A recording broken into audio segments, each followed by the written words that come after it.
What's the most fucked up thing you did in a sleepover? 1. I was away with a friend's family, and I was on the phone pretending to the other guys I met this hot babe at the pool, and we were gonna sneak out and meet up that night. I also went on to complain about the family who paid for my trip. They heard everything. I cringe to this day when I think about it. Like second, third hand embarrassed of myself. To be fair, they turned out not to be very nice people, but they were obviously nice to me. 2. Watched hardcore porn with her. Probably stoned. Older brother. We were all like 12 and I think her younger brother was also there. He should not have been left in charge. 3. In the mid-late 90s, my brother got really into the Anarchist's Cookbook and learned how to tap into neighbors' landlines from a box on the pole using a touch-tone phone and some connectors from Radio Shack. We'd have friends sleep over, we were close in age, and we'd sneak out and he'd cook a phone up so we could call phone sex lines from outside a neighbor's house in the bushes. I still wonder if they disputed the charges, or if the wife just thought the husband was calling 1-900-BIG-TITS at 2 a.m. 4. I was in the bathroom. Could overhear whispers, so I knew they were going to play a prank on me. I thought that the prank would be that they would unexpectedly break the door open while I was in there.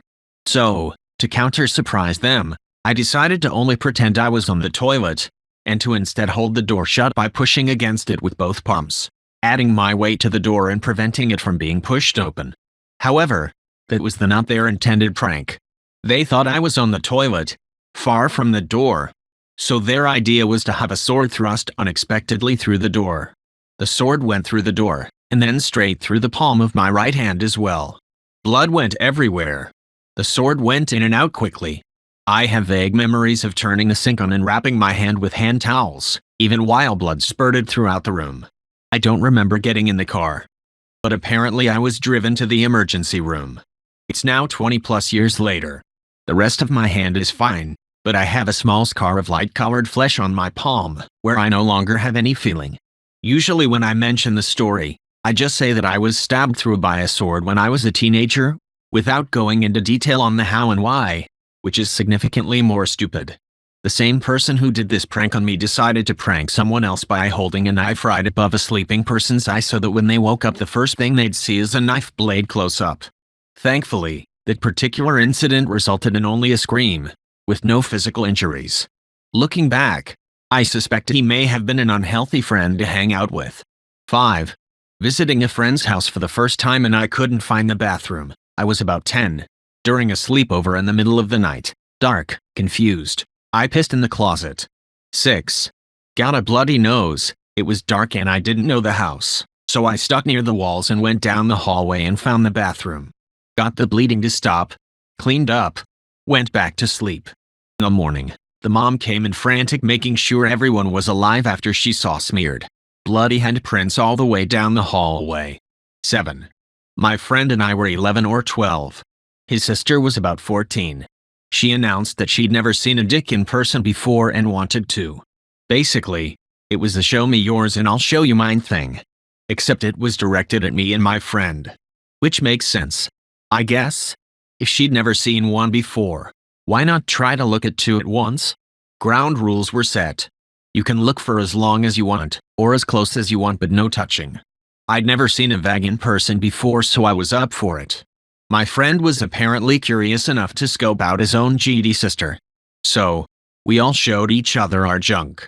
After it was over, we never did that again, never spoke of it again or anything else. 8.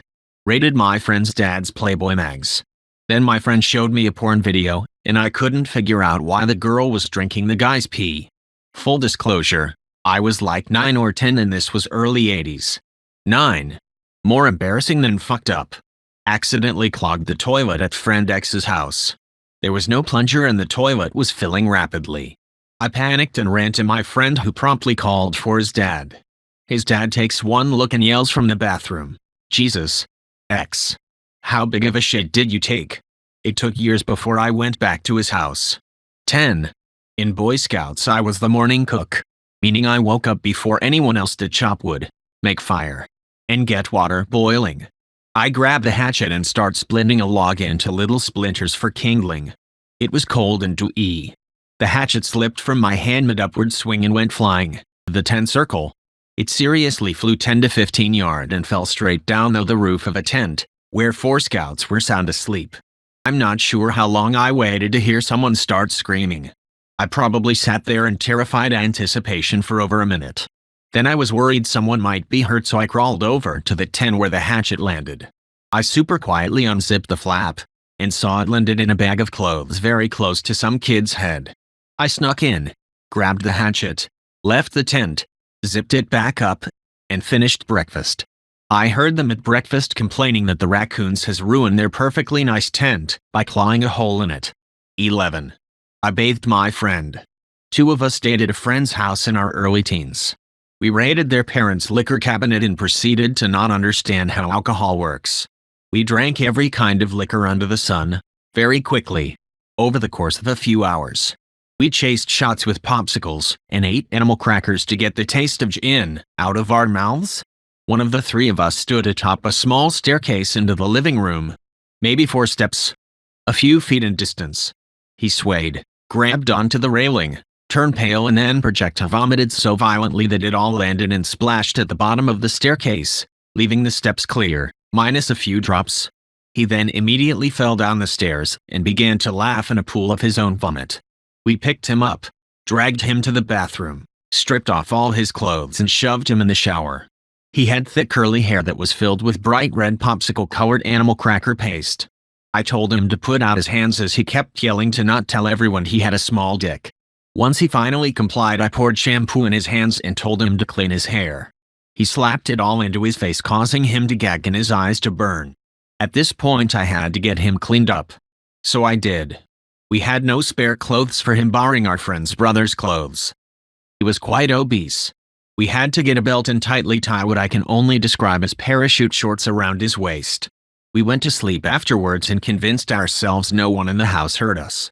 If this story is believed to be untrue, the reason I remember it so well is because that friend shouting about his dick had a bigger dick than me. And you never forget finding out your dick is small. 12. I pissed on the air mattress and my friend's mom asked if a raccoon broke in. 13. Walked home while everyone was asleep. Didn't tell my friend. Didn't tell their parents. Didn't tell my parents. Just crawled out a window at my friend's house and crawled in a window at my own. Went to bed. Not a single person looked for me in the morning. 14. I don't remember what we were looking for, but me and another friend went through our buddy's parents' bedroom drawers and found a VHS tape. We were curious and idiotic, so we popped the tape in to see what was on it. Our buddy walks in while we were watching his parents have sex. His scream was the most shocking, horrifying thing I have heard to this day. 15. Played with matches. For years afterward, thought I'd burn my aunt and uncle's house down. I was staying with them. My cousin and I were lighting matches in the kitchen and throwing them in the sink to put them out. The head of one flew off and landed in the shelving unit by the sink, still smoking, but when we looked for it, we couldn't find it. It was the 80s, so all those kids, "Don't play with matches" ads were everywhere. Hours later, we were awakened by my aunt telling us to get out of the house because it was on fire. Watched their house burn to the ground and was terrified to tell them what we'd been doing earlier. I just knew we'd done it. Carried that guilt for years. When I was around 15-ish, which was many years later, I finally told my aunt. She started laughing, and after realizing I'd been thinking this the whole time, hugged me and explained it had been wiring in the back bedroom. I was an adult before I finally understood, after learning about how fire marshals investigate fires, that it wasn't just an assumption they'd made and could let go of that guilt. So I guess, technically, the most screwed up thing I did on a sleepover was traumatize myself for years. 16. Was sleeping on the floor while my buddy slept on the bed. I decided to masturbate for some damn reason. I really hope he was asleep. I cringe every fucking time I think about it. 17. We found Croft singles in the fridge and put one over the nose and mouth of a friend of ours who fell asleep on the couch before everyone else. It immediately softened and molded into a cheesy seal over his face, and he stopped breathing. We all freaked out for a solid 10 seconds, very quietly, until we heard him make a chewing sound. Motherfucker smelled cheese and took immediate action despite being unable to breathe, and just straight up ate a mouth-sized hole into the single unconsciously. We then proceeded to plaster the entire package onto his face one at a time and watch him hoover up the cheese slices in order to not die. 18. When I was in high school, I was at a sleepover with a couple friends in one of their basements, and we took turns with two of us in the basement bed dry humping each other, and the third coming in like a wife discovering her husband cheating. At the time we all thought it was a hilarious roleplay, but now when I look back at it, I have so many questions. 19. I snuck out of my good friend's house while she was sleeping. Met up with some friends who were looking for someone to TP. We TP'd my friend's house and then I snuck back in and went to bed. In the morning I had to act surprised while helping her clean it up. I still feel bad. 20. Got hammered at the bar and slept over at this couple's house. I never got the tour so didn't know where the bathroom was. I woke up having to puke and shit. I alternated but I got shit and puke everywhere. They didn't have toilet paper so I used a bag of cotton balls, which wouldn't flush. So I put all the wet cotton balls back in the original bag with my sheet-covered underwear and threw the bag away in their kitchen trash can. Their dog was watching me the entire time. I left before they got up and never spoke to them again. 21. Big sleepover for my day. Some dude wanted to make a vile concoction of stuff from our kitchen to pour on the first one to fall asleep. He fell asleep first. I poured it on him so it looked like he peed. He woke up and freaked out. I gave him spare shorts and we washed his. I still feel bad about it but he kinda had it coming. 22. This is not the weirdest thing, but something that has always stuck out to me. Had a girl tell me that she knew someone who masturbated by holding themselves up at the top of a door and basically doing pull-ups against the door to get off. She even demonstrated it for me. Then she took a very long shower, with a detachable shower head. She came out silent and out of it for a bit. It didn't occur to me until a few years later that she had the most defined arms out of anyone I knew at the time who was our age. I remember thinking that was weird since she played soccer but her upper body was ripped. Also, no one would make that up and say it was their friend because it was so strange, and she was way too good at it. I tried after her thinking, sweet a new way to get off but I could only raise my body a few times. Anyways, girl got off from the corner of her closet door by doing pull-ups. 23. So, I have a history of sleep-talking walking issues, and they are especially heightened when I'm stressed. I don't like being away from home so sleepovers are a recipe for disaster for me.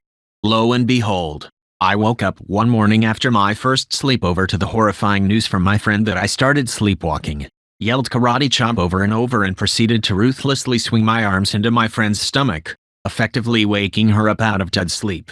We were 8. This was the first time I slept over her house, and I had never told her about my sleepwalking problems. She still makes fun of me about it to this day.